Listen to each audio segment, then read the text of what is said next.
Listen, his father made a habit out of hitting him. See, some men drink, some men yell, some men hit their children. This man did it all because I guess all men want their boys to be geniuses. Beethoven. Little boy living in a house where a name meant nothing. Living in a house where mercy had to be earned. Through each perfect note tumbling up through the roof to tickle the toes of angels whose harps couldn't hold half the passion that was held in the hands of a young boy who was hard of hearing. Beethoven, who heard his father's anthem every time he put finger to ivory. It was not good enough. So he played slowly, not good enough. So he played softly, not good enough. So he played strongly, not good enough. And when he could play no more, when his fingers cramped up into the gnarled roots of tree trunks, it was not good enough.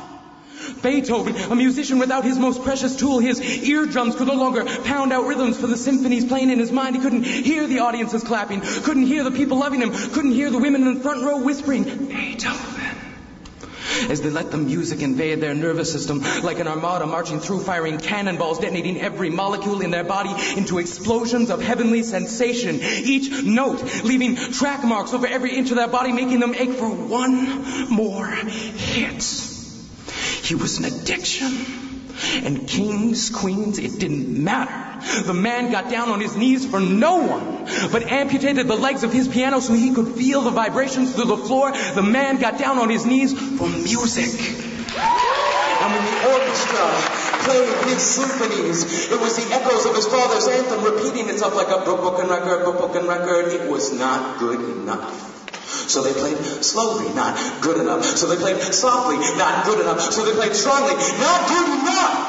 So they tried to mock the man, make fun of the madness by mimicking the movements, holding their bows a quarter of an inch above the strings, not making a sound. It was perfect. You see, the deaf have an intimacy with silence.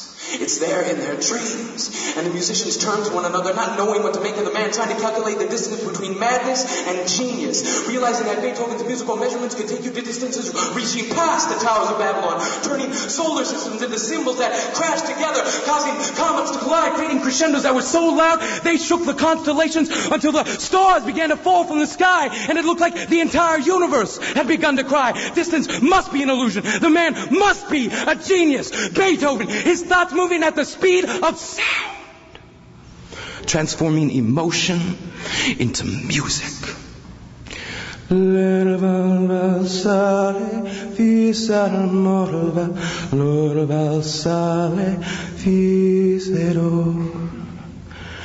for a moment, it was like joy was a tangible thing, like you could touch it.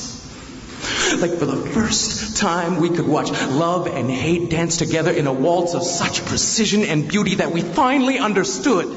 The history wasn't important.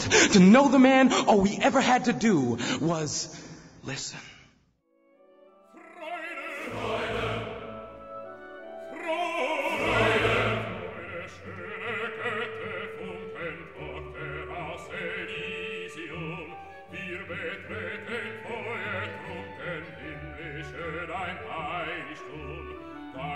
Zauber binden wieder, was die Mode streng